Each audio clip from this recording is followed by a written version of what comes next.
हरियाणा के अंदर जीत का दम है। बीजेपी ने पिछले कुछ दिनों में, खासतौर पर बात करूं पिछले 10 से 15 दिनों के बीच में कई नैरेटिव सेट करने की कोशिश की। आपको लगता है कि वो नैरेटिव सेट नहीं हो पाए और कांग्रेस पार्टी के लिए ये फायदा रहा इस बार चुनाव के अंदर, और जो सीटें पहले कांग्रेस एक्सपेक्ट कर रही थी उससे ज्यादा इस बार हम जमीन पर काम करते हैं। 10 साल भाजपा ने केवल खोखले नारे दिए हैं लोगों को, और हमने लोगों के लिए इनकी जन विरोधी नीतियों के खिलाफ हमने संघर्ष किया है। आज लोगों का विश्वास कांग्रेस पार्टी में है।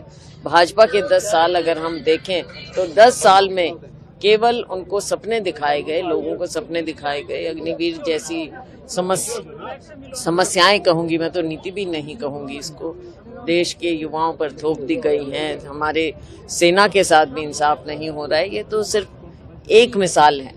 हरियाणा की हम बात करें, हरियाणा में हर तरह से यहाँ के लोगों को बरगलाया गया, वोट लिया, लेकिन मिला क्या? कहीं प्रॉपर्टी आईडी, कहीं परिवार पहचान पत्र, कहीं किसानों के लिए पोर्टल की बात करते, रजिस्ट्रेशन करो, न जाने क्या क्या चीज़ें, समस्याओं का सामना आज के दिन हर नागरिक को करना पड़ रहा है। तो गरीब आदमी, या आप दुकानदार से पूछ लीजिए, हमारे युवाओं से पूछ लीजिए, हमारी मिडिल क्लास से पूछ लीजिए, हर एक नागरिक आज के दिन त्रस्त है भाजपा सरकार में।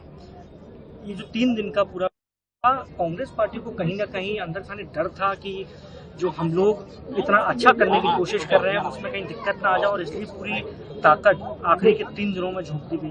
क्या कोई डर की बात नहीं है। कांग्रेस पार्टी पूरे विश्वास के साथ ये चुनाव लड़ रही है और जीतेगी। मैम, बीजेपी और खासतौर पे आखिरी के जो आप ही की पार्टी से कुछ नेता गए वहाँ, उन्होंने 2-3 इशू उठाने की कोशिश की। उन्होंने कहा कि एक तरफ से देखा जाए तो मुख्यमंत्री पद की लड़ाई है, तो प्रधानमंत्री तक ने मंच से कह दिया कि रस्सी खींचाखींची चल रही है। वहीं जो पुराने नेता यहाँ से उन्होंने कहा कि एक तरफ से अगर जमीन देखना शुरू करेंगे तो बापू और बेटे की जमीन है, मुख्यमंत्री के लिए कुछ नहीं है, रस्सा खींची चल रही है, दलितों का अपमान किया जा रहा है। इन सब बयानों को भी, आप बड़ी नेता हैं, आप समझती हैं राजनीति को बहुत अच्छे से, क्या आपको लगता है ये आखिरी कोशिश की जा रही है बीजेपी की ओर से लोगों को उनके मन में ये बात बिठाने की?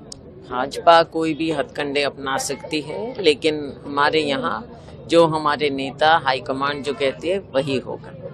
हरियाणा के अंदर जीत का दम है। बीजेपी ने पिछले कुछ दिनों में, खासतौर पर बात करूं पिछले 10 से 15 दिनों के बीच में कई नैरेटिव सेट करने की कोशिश की। आपको लगता है कि वो नैरेटिव सेट नहीं हो पाए और कांग्रेस पार्टी के लिए ये फायदा रहा इस बार चुनाव के अंदर, और जो सीटें पहले कांग्रेस एक्सपेक्ट कर रही थी उससे ज्यादा इस बार हम जमीन पर काम करते हैं। 10 साल भाजपा ने केवल खोखले नारे दिए हैं लोगों को, और हमने लोगों के लिए इनकी जन विरोधी नीतियों के खिलाफ हमने संघर्ष किया है। आज लोगों का विश्वास कांग्रेस पार्टी में है।